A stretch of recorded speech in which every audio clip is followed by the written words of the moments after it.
Good people, tonight I travel to the United States of America for several weeks to engage Kenyans living and working in the United States and the diaspora ahead of the August 10 general elections. But before I leave, it is my duty to bring to the attention of the people of Kenya on several issues of concern that affects the well-being of our nation. One is the harassment of small-scale gas traders sanctioned by William Ruto. Number two is a plot to rig the 2027 general elections using the Korean Meru Technologies Limited system. Targeted harassment of small-scale gas traders. I've on several occasions brought to the attention of Kenyans on the systematic economic sabotage, deliberate harassment, state-sanctioned extortion, and impoverishment of the people of Kenya by this regime. Lost on its mandate and promises made in 2022, the regime is hell-bent to impoverish the very small-scale traders and the people on whose pedestal it ran. Today I want to speak to millions of small-scale traders in the gas industry who have for the last few weeks reached out to me after months of oppression and an extortion cartel. But before then, let me remind the people of Kenya that this regime was founded on the philosophy of bottom-up economic transformation agenda. But over the last 4 years, the regime is doing the exact opposite. The small trader, the Kenyan retailer, who was supposed to be moved from the bottom of the economic pyramid, now the retailer has been moved to the bottomless pit. Kenya has between 4 million to 5 million micro and small retail enterprises who hold dukas, kiosks, and market stores. They form a majority of neighborhood shops supplying daily household goods. This number is well over 60% of the medium and small enterprises market base. On 2nd March 2023, at the Kenyatta International Conference Center, William Ruto, during the launch of the Women Enterprise Fund, in the presence of hundreds of women, made the famous Mutungi ya gas promise that the price of the 6 kg gas cylinder would trade between 300 to 500 Kenya shillings from the then 2,800. This was to be effective from June 2023. Little did we know that he was planning to raid the trade and dominate it. For the last 2 years, small-scale gas dealers have been put under ruthless state-sanctioned seizure, systematic harassment, and a total subversion of the regulatory framework and the guidelines for the retail of liquefied petroleum gas in cylinders. Let me break it down as this is happening. In June 2025, the Deputy Inspector General of Police, Edil Lagat, formed a clandestine police unit which is stationed in Hurlingham, Nairobi, formerly known as the Heart Center. This police station is not gazetted. It is called the Black Site, as it's popularly known.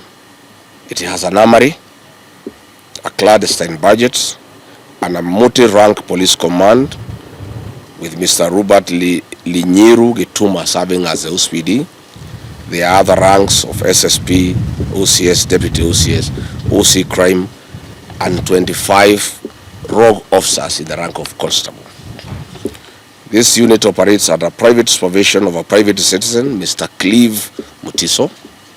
Mr. Mutiso is always in the field brandishing firearms and threatening small-scale traders, doing illegal inspections, ordinarily the duties of the Energy Police Station in Kawi House, Nairobi. Between June and October 2025, this vigilante group operating with impunity raided Nairobi, Kiambu, Kajiado, and Machakos small-scale gas retailers using private vehicles and private lorries. They took away with them over 200,000 gas cylinders. No single inventory was done. No OB entry was recorded, and nobody was taken to court. Where are these 200,000 gas cylinders? These overseers officers report directly to DIG Langat, and they are indeed untouchable. On March 10, 2025, EPRA, in a letter reference EPRA/PEACP/SE/1/CO/PM, declared itself the sole enforcement agency in this sector. However, the vigilante group under DIG Langat and Mr. Mutiso get direct support from one Deputy Director of Surveillance and Enforcement, Major Retired Agostino Uma, who shares crucial intelligence and points of sale for the licensed small-scale traders.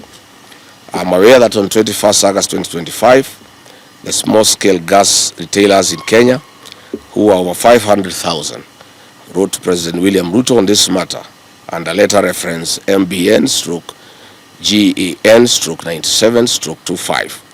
Again on 1st April 2026, under reference MISC/2026, they wrote again to President William Ruto. After these letters, the harassment has more than doubled. Hithato, the pain is more. When Eliud Langat deployed this team to North Rift, Nyanza, and Western regions, they forcibly took away gas cylinders and vehicles and put them at the Kakamega police station. When they illegally wanted to prosecute the matter, the Office of the Director of Public Prosecution via letter reference ODPP/KAK/CAM/1/069, dated 18th October 2025, stated that this operation was carried out without notice to EPRA and therefore improper per Section 11E of the Energy Act 2019. The above is just one of the cases of brutal and constant harassment, arbitrary and unlawful arrest, and unlawful enforcement procedures against LPG traders. It must be clearly noted that no LPG trader is against any regulations and laws. The question is harassment, arbitrary arrests, illegal seizure of gas cylinders, and extortion by DIG Langat and his militia.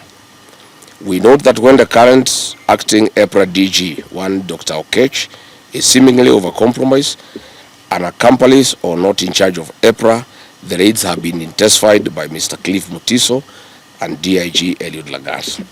We have evidence that the seized gas cylinders are channeled to private and upcoming LPG enterprises owned by politicians and other state actors. One of these farms is in Kitengela, and Kenyans saw these gas cylinders during the Olkalau by-election, and your guess is as good as mine on who owns this enterprise. The people of Kenya are over 500,000 traders of LPG gas demand as follows: that the inhuman treatment and physical assault of small-scale traders by this vigilante group be stopped immediately, and the black site in Hurlingham, the illegal police station, be shut down forthwith. Number 2, legal action be taken against Mr. Mutiso, Deputy Inspector General Eliud Langat, the command of this ungazetted police station, at the 25 clandestine rogue police officers. Number 3, the 200,000 gas cylinders seized before they returned and to the affected traders compensated as per the law. Number 4, the rogue EPRA officers led by Major Retired Agostino Uma and the Acting Director General Kech be investigated and prosecuted for abuse of office and subversion of regulations. 5, that the legal framework and guidelines in the trade of liquefied petroleum gas be observed and followed to the letter. Finally, we are adequately informed that this LPG gas harassment of small gas traders has more than it meets the eye. William Ruto, through Ashirami Synergy, a company closely associated with him, wants to introduce a deal like the petroleum's G2G ragtag to completely drive out other players and free market in the LPG sector. We are also aware of other commercial interests of William Ruto in the LPG sector. 1, he owns Surge Energy Limited, a leading manufacturer of gas cylinders in Kenya, situated in Kitengela. This is where The gas cylinders for Olkalau were repainted and repackaged for distribution in Olkalau. 2, he owns Taifa Gas, a 45,000 metric tons liquefied petroleum gas LPG import and storage terminal at the Dogokudu Special Economic Zone in Mombasa, now under construction. Mr. Ruto has given instructions to transfer the track and trace function from the regulator to e-Citizen to allow the procurement and onboarding of the LARU, which he has purchased. 4, track and trace through e-Citizens will undertake the digital tracking of gas cylinders in the market. This contract is being awarded to Dilaru, and we all know that William Ruto owns Dilaru. Mr. William Ruto, please leave small-scale traders alone. You have taken too much. And again, we kindly ask you, how much is enough? The Kenya Integrated Election Management System. Kenyans, you'll bear witness that I have spoken to the IBC chairman, Mr. Erastus Ethkon, in my capacity as a leader in this country and as a responsible citizen on several electoral matters. I have advised him that IBC has had image and trust issues, and the people of Kenya for a long time know that. I have taken the trouble further and reminded him of the 2007/2008 inactions and actions of the then ECK, Electoral Commission of Kenya, and the resultant chaos and mayhem in the country. Bwana Ethkon knows how controversial his appointment was and to whom he pays his allegiance to. Nevertheless, the country has 55 million Kenyans. Mr. Ethkon has a choice to make: stand with Kenyans, the 55 million of them, or choose to burn this country. He lives around and he knows the people of Kenya. From the outset, Kenyans hold the view that his commission and himself are an appendage of William Ruto. And they are biased and do so to serve his political playbook. He has not spoken to this matter, and he will not. And you all know why. Mr. Ethkon is well aware that when he was named as IBC chairman, he lived in a rented apartment. Mr. Kimani Ichung'wah, the leader of majority, told a group of public officials that they procured a house for Mr. Ethkon in Karen at 200 million shillings. Mr. Ethkon is yet to respond to this matter. You are aware that on 11th August 2026, tender reference number IBC/OIT/01/2026-2027 for the supply, delivery, installation, testing, commissioning, support and maintenance of the integrated elections management system, hardware, equipment and accessories was advertised and is to close on September 1st, 2026 at 10 a.m. You are all aware that Kenyans do not know is that the tender process and the result has already been preconceived and is awaiting rubber stamping to Miru Systems Company Limited of South Korea. Mr. Chairman Ethkon, it is within your knowledge and mischief that what is actually happening is a mundane public relations exercise to manage the other bidders and 55 million Kenyans. Mr. Chairman, you are aware that to facilitate this activity, IBC commissioners fired the procurement manager in IBC and installed a puppet to manage this tender. Mr. Chairman and your Vice Chairman, Fahima Arfat Abdallah, have been compromised as the drivers of this tender process against the concurrence and the wishes of the other commissioners. Mr. Chairman, this is not the first time I'm raising an alarm on your Vice Chairperson. You will recall that during the by-elections in Magarini last year, this same Vice Chairperson was largely involved in the malpractices, and I made the matter public. You did nothing about it. This confirms that she was holding your brief and that you are the appointing authority.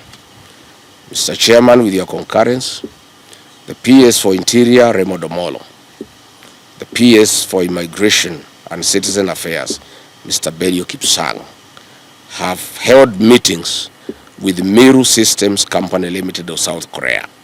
They are in the process of giving to the company access to the country's voter registration database for integration purposes. But Kenyans are asking, who is Meru System Company Limited? This is a South Korean company with a very bad history of rigging elections across the world. Their global failures are well documented, having faced allegations of faulty technology in Argentina, Philippines, and the DRC, where they deploy their equipment and technology. In 2018, Meru Systems Company Limited supplied BVR kits to the Democratic Republic of Congo. Reports show that they delivered the election equipment 6 months late. Following the controversy, the South Korean government publicly distanced itself from this company. In the Democratic Republic of Congo, in 2023, election observers reported that up to 45% of polling stations experienced equipment malfunctions, and this potentially excluded 17 million Congolese from voting. Again in Congo, illegible voters' cards were used and actual voters were removed from the roll of voters. Following Congo's 2018 and 2023 polls, the U.S. Treasury Department placed election commissions, then President and 2 of his deputies under sanctions for undermining the democratic process of institutions. In 2024, in the Philippines, the mock elections conducted using Meru's technology encountered fatal flaws. Many organizations, especially human rights groups, rejected Meru's explanations, pointing to unresolved security and reliability issues. It is beyond discussions that Kenya would ever even imagine having such a vendor for our 2027 general elections. During the October 2024 parliamentary elections in Iraq's Kurdistan region, election monitors claimed that voting machines in up to 70 to 75% of stations malfunctioned by failing to properly record and transmit results. Iraq's Board of Supreme Audit raised red flags and warned the Election Commission about systems' credibility just days before the vote. Following the election, various political blocs in Iraq claimed the machines were hacked or manipulated, triggering widespread political tension and a mandated manual recount.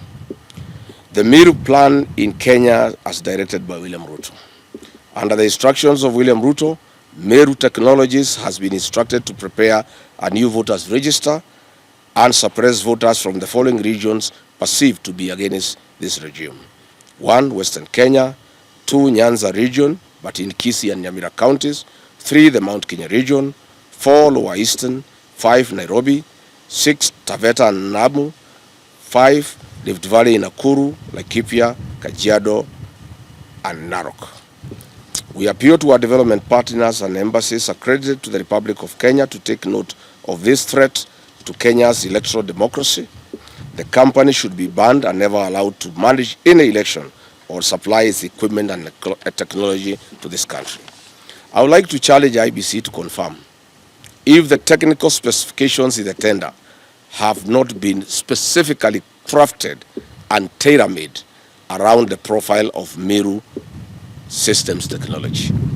The IBC must tell Kenyans whether this procurement process is in line with provisions of Article 227 of the Constitution and Section 60 and 61 of the Public Procurement and Asset Disposal Act. Further, we are asking, what was and is the role of the Cabinet Secretary for Mining, Ali Joho, and the Vice Chairman of IBC, Commissioner Fahima Arfat Abdallah, in this tender process? Can IBC produce documentary evidence showing who drafted the technical specifications for tender number IBC/OIT/01/26/27, including all internal committee meetings, technical working papers, market surveys, approval records, and explain why the specifications mirror the capabilities associated with a single supplier identified in the market rather than being expressed as performance-based and vendor-neutral requirements. Before publishing the tender, what market analysis did IBC undertake to establish the multiple qualified manufacturers or system integrators could realistically satisfy every mandatory technical requirement, and how many suppliers were identified as capable of meeting the specifications without requiring exceptions or waivers? How come and why did the IBC formulate mandatory experience and qualification requirements that absolutely correspond with the operational history of Meru Technologies, instead of adopting proportionate, objective, and outcome-based eligibility criteria as required under the Procurement Act? And what technical justification exists for each restrictive qualification? What a clever coincidence, Mr. Ethicon. How come and why does the tender document contain numerous provisions requiring IBC to insert, specify, or determine technical standards later, which stimulously imposing rigid mandatory requirements elsewhere? And how can bidders prepare comparable and responsive tenders where essential specifications remain undefined or internally contradictory? Why did the IBC require a tender security of 30 million shillings while failing to disclose sufficient information regarding the quantities, commercial scope, estimated procurement value, or the budgetary basis necessary to demonstrate compliance with Section 61 of PPADA, and how are bidders expected to assess commercial risk under those circumstances? Finally, given that the Constitution requires procurement to be fair, equitable, transparent, competitive, and cost-effective, what safeguards did IBC implement during the drafting stage to ensure that no manufacturer's proprietary, architecture, certification profile, or product ecosystem, including that associated with the Meru systems, was embedded into the mandatory specifications in a manner that excluded otherwise qualified competitors? Kenyans should also be made aware that William Ruto's captured parliament has deliberately delayed the passing of the Elections Amendment Bill 2024 that contains provisions that touch on technology. Specifically, the bill proposes that the supplier of KIMS technology must grant IBC intellectual property rights and ownership over the system. Senate passed the bill, but it has been pending in the National Assembly. We all know why. It is also not lost on Kenyans that recent changes in the ownership of Dilaru Kenya Limited is directly linked to the ongoing electoral fraud that will be deployed in August 2027. Dilaru Kenya Limited is a security printer with the technical capacity to print election materials locally. I am persuaded that William Ruto's recent investment in Dilaru Kenya Limited is part of the rigging game plan that has now been put into play. No wonder, despite all the indications from independent scientific polling and intelligence assessment that show a William Ruto loss, he is confident that he'll whitewash any opposition and extend his kleptocracy for a further 5 years. Vulnerable and defective electoral voting technology threatens electoral transparency and the credibility of an electoral process. Any attempt to change the election management system technology less than 11 months to the 2027 general election is a recipe for failure and chaos. The real mischief of IBC, as directed by William Ruto, is to interfere with the voter register during the digital migration of data from the Smartmatic KIMS to the Meru technology kits. This they intend to do the last minute so that there is no room for corrections. This will cause massive vote rigging and voter suppression in some areas. The harassment of small-scale traders in LPG gas trade and the attempt to bring this technology from South Korea that has failed everywhere, and specifications are tailor-made. And I've been told that the technology will cost 6.5 billion, up from the 4 billion the current system is charging, creating a 2.5 billion bribe to the IBC commissioners and their cronies.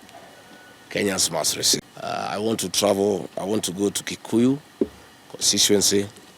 The last time I was there, Kimani Ichung'wah unleashed violence on the people of Kikuyu, and the police were part of that violence. I'm told Kimani Ichung'wah was having a meeting this morning at 5 a.m. with the Dagoretti South MP, Mheshimiwa Kiarie, to plan on how to attack the people of Kikuyu. I want to ask the Inspector General of Police, Douglas Kaja, to provide security to that meeting, and his officers should not be part of violence that as they were last time. In fact, after goons were unable to attack our meeting the last time we were in Kikuyu, it is the police themselves who attacked our meeting. And I've been saying police have become goons. Kikuyu police station is a scene of crime. The OCS there, Mr. Mulwa, is a chief goon and works with Kimani Ichung'wah to cause violence against the people. So we'll be in Kikuyu this afternoon, and we ask the AG to provide security. We ask the OCS Kikuyu not to unleash violence against innocent people. Kenya is a democracy. To let people have their meeting and sell their agenda. After we leave, Kimani Ichung'wah can have another meeting tomorrow or the day after and sell his agenda. And you know, Kimani Ichung'wah is also very busy. Coercing my church, the PCA, to go and meet William Ruto. He is trying to organize with the Secretary General of PCA 2,000 church leaders to go and meet William Ruto at State House to take bribes. They want 300 million to pay some loans the church owe, and each participant want to be bribed with some 20,000 shillings.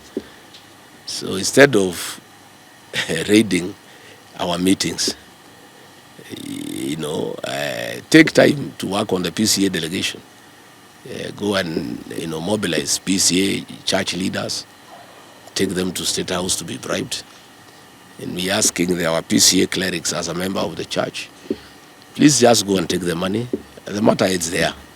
We as members will not be persuaded by yourself that even if William Ruto through bribery persuades you to back him and to support him, we as members of the church will not be moved, will not be persuaded.